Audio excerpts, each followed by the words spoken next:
Sir, सबसे बड़ी बात है, मैं इसका सवाल का जवाब मैं आपको एक और नए ढंग से देता हूं कि पुलिस की एडमिटेड स्टोरी ये है कि अभिषेक ने अपने मामा को इन्फॉर्म किया कि मामा यहाँ दरवाजा नहीं खोला जा रहा, मेरे को ये लग रहा है और बार बार मेरा फोन भी नहीं उठ रहा। तो वो कहता है तू पड़ोसियों को कह के और अब ये दरवाजे को खुलवा, मैं आता हूं। तो उसका पहला वर्षन आया कि जब वो आया तो उसके ऊपर भी फायरिंग हुई, जिसको पुलिस कहती है इसको उस कंफ्यूजन के अंदर जो है दिमाग के अंदर वहम पड़ गया, उस स्टोरी को वो खा गए। तो मैंने कभी नहीं कहा, मैंने इसको सस्पेक्ट तब माना, मैंने इसको सस्पेक्ट नहीं माना, पुलिस ने इसको सस्पेक्ट माना है। पुलिस ने परवीन को बुलाया, उससे पूछताछ करी, पुलिस ने अभिषेक के भी हाथ टेस्ट करवाए, उसी दिन मौके के ऊपर करवाए, संदीप से भी पूछताछ सीआईए में करी गई, 4-5 और सस्पेक्ट भी थे, उनसे भी की गई। तो मेरा तो सिर्फ एक ही आपसे वो है कि कोई लड़का मात्र 5 लाख रुपए के लिए या अपने ऑपरेशन के लिए, और जिसके लिए 15 लाख अगर खर्च भी होना है, अगर उसने मर्डर करना है तो दूसरा साथी कहां गया? अच्छा, आपने पुलिस की भूमिका पर पूरे इस मामले में सवाल उठाए, किस तरह पुलिस की भूमिका संदिग्ध है?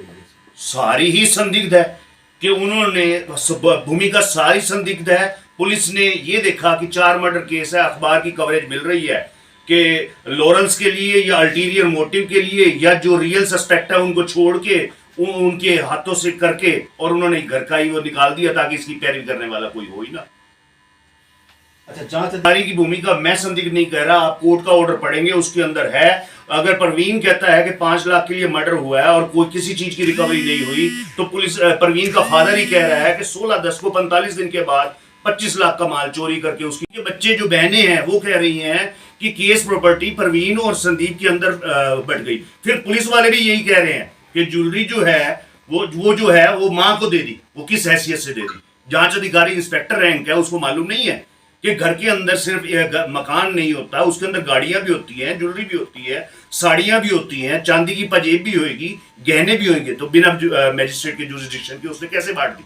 किस हैसियत से?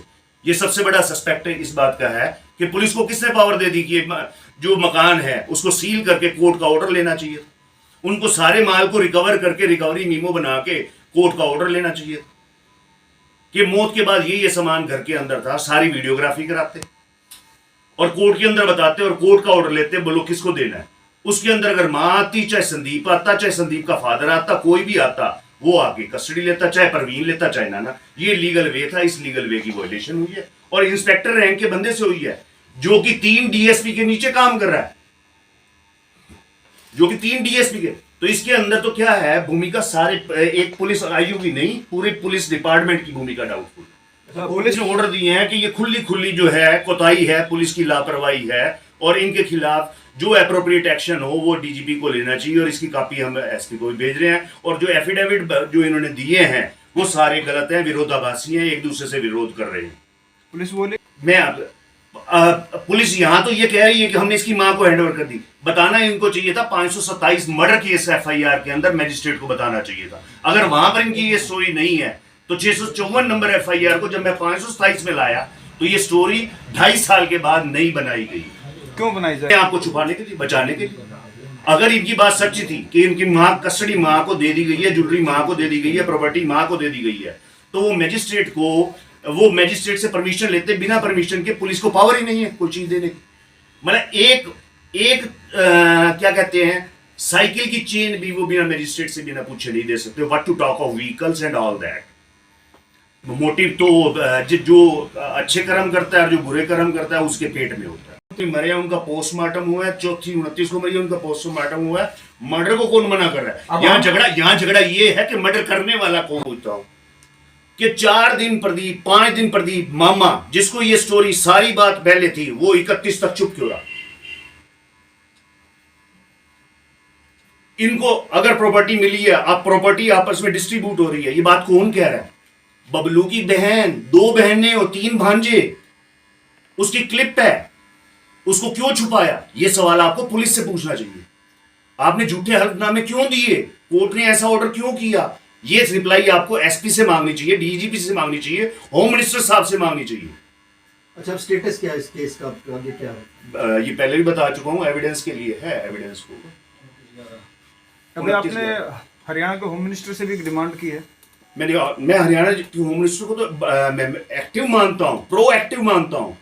और इनका केस तो उस केस में कवर होता है, क्योंकि ये मामला है 16/10/21 का, और आज तक इसकी कैंसलेशन रिपोर्ट डीएसपी के पास पेंडिंग है, यानी 2 साल से ऊपर हो गए। तो इनका केस तो उस कैटेगरी में भी आता है। और मैं आगे होम मिनिस्टर साहब से, होम सेक्रेटरी से, चीफ मिनिस्टर साहब से, और जितने और लोग हैं जो थोड़ा से भी विजडम रखते हैं, उनसे ये पूछता हूं कि ये कैंसलेशन रिपोर्ट 2 साल तक क्यों नहीं कोर्ट के अंदर गई, और क्यों राजेंद्र के कहने के ऊपर मुकदमा दर्ज हो रहा है, इंस्पेक्टर रैंक का बंदा कर रहा है, और क्यों राजेंद्र के एफिडेविट के ऊपर मुकदमा विड्रॉ हो जाता है। खास तौर पर जब मुलजिमों को पकड़ लिया जाए, उनका मेडिकल करवा लिया जाए और उनसे चोरी का सामान बरामद कर लिया जाए, जैसा कि इस कोर्ट के अंदर, इस ऑर्डर के अंदर ऑब्जर्व किया गया। अभिषेक को अभी तक बेल नहीं मिली है। हमने लगाई भी नहीं है। वजह वजह जब अप्रोप्रिएट टाइम आएगा उस वक्त लगाऊंगा।